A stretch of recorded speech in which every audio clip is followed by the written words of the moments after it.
talking to you about a trip we took to Sarvodaya Farms. My name is Irina. And I'm Bridget. So when we went to the farm, we met Rishi Kumar and Manju Kumar, and they're the owners and managers of Sarvodaya Farms. The location's in Pomona, California, and it's only about 0.62 acres. And currently, this is what they're growing. It's more or less the winter crop, and there's much more than that, but we just chose to list what they're currently doing so we can analyze it better. So we're going to be talking about a couple different topics here, but we're going to start off with soil. And what they really emphasized there was the conditions of the soil. That was what was most important to them above everything on the farm. So I took pictures. Everything that you see is going to be either off their Instagram, Facebook, website, or whatnot. The photo on the left here is going to be the before photo, and then the one after, which is the current conditions of the soil on the farm. So they were talking about how most farms have about 2 to 3% organic matter. If it's a really good farm, maybe 5%. But Sarvodaya has 10% organic matter, which is pretty much unheard of, but it's really good quality. They even said that the soil has a certain smell to it. So they had everyone in the farm go and feel it, smell it, touch it, and you can see the richness and the structure of the soil is really good compared to the one on the left. So how do they create better soil here at the farm? So they do a couple different things. They do 2 types of compost systems. One's going to be your traditional hot compost, which you can see on the left-hand side is the one they have. They have everything pretty much scientifically done where they have temperature gauges inside so you can see the thermometer. It was about, I believe, 200 degrees Fahrenheit, so it gets pretty hot. They have students and anyone that volunteers turning it every Friday, so it's a constant system where they have it on a rotation. They also have a vermicompost, which is a composting system done by worms. And a couple other things that they did that they talked about was how they fixed the soil. Is originally they had the land that was degraded and it was just had no nutrition value or anything like the land next to it. So what they did is they did layers of cardboard, then they added horse manure and more cardboard on top to create such a rich organic matter. They used other imports such as coffee grinds that they'll get from different coffee shops. So a lot of the stuff they have isn't very much like a high economic issue for them. They're able to get it from people that chip wood, like wood chippers or whatnot, and they can get that for free. They just have a delivery fee, or green manure places where they make their own compost. So they're able to do a couple of these items for such a low cost. So interesting thing was also that the levels of the pH went from an 8.2 to a 7.1, which actually makes them more suitable for growing. Water was another thing that they discussed there after soil. So most of the stuff they had there was on a drip irrigation system, which we can see here on the left-hand side with the radishes. For the tree crops, they had a micro sprinkler irrigation in order to see that the water was not being used as much. The drip system that they had is the thickest drip system. They haven't replaced it in about a year and a half, so it's been in pretty good use. There hasn't been any severe damage to it where it's degraded so that hasn't been like worn down. Or if it does get like an animal is able to like puncture it, they will fix it right away.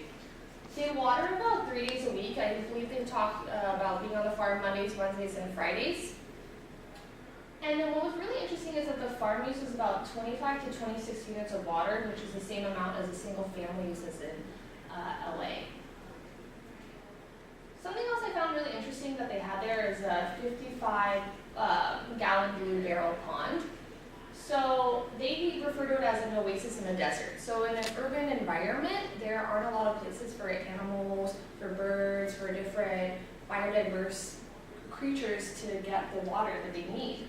So what they have is this barrel pond. So instead of, like a big issue with drip irrigation is that coyote or other wildlife will go in and puncture the drip irrigation and drink from it because they're thirsty and they have nowhere else to get their water from. So providing this, it decreases the chance that something will happen with their drip irrigation system.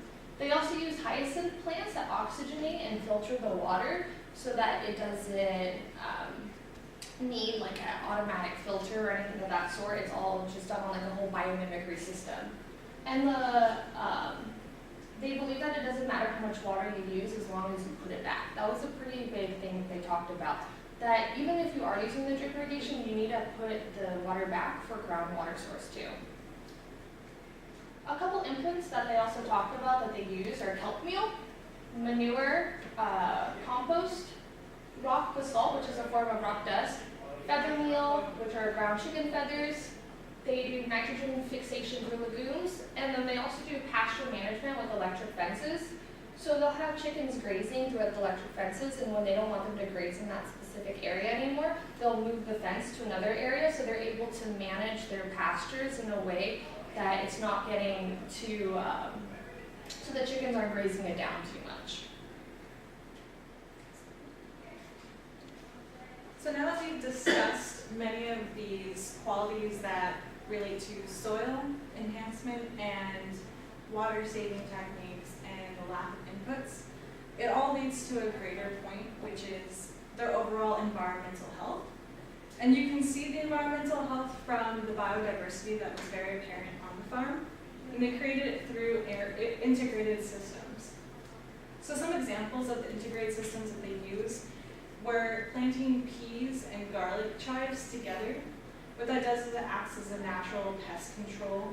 The strong odor actually keeps them away, the pests away.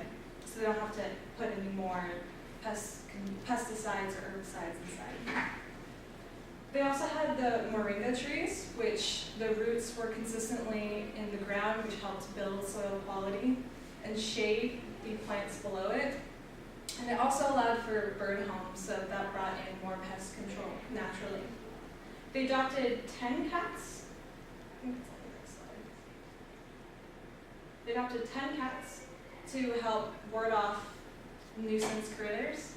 And they had bees on site, which brings in pollination. And they planted hedgerows on the side of all of the crops, which enhances plant diversity and animal diversity, and also prevents against erosion. So, creating a system dependent on biodiversity allows for unique economic sustainability founded on community care and resources. So while this design isn't beneficial for a large-scale outside group, it does produce profit for the farm itself. They mainly get their resources from the community. They use volunteers, student labor, as well as making their own compost to feed into the farm.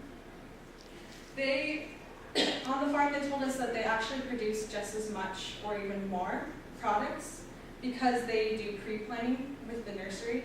So they're able to basically plant out their crops and put in enough and get enough produce back. So this unique type of symbiosis with the community and with the products that they're giving off allows for one of the more important aspects of sustainability, which is social involvement.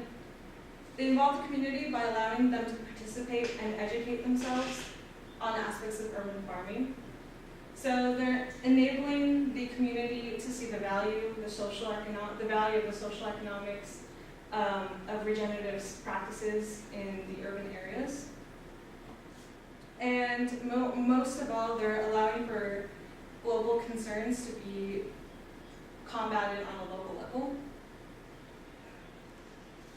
So here we kind of see more numbers that emphasize and reflect the triple bottom line, which is integrating economic sustainability, social sustainability, environmental sustainability. So they're producing thousands of pounds of harvest. They're also saving tons of water.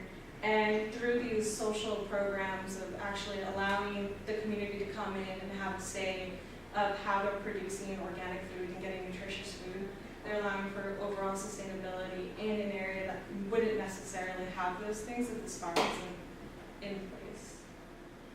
Do you have anything to add with that? No, that's it. If you have any questions, you can ask Dr. Fox because we are not there.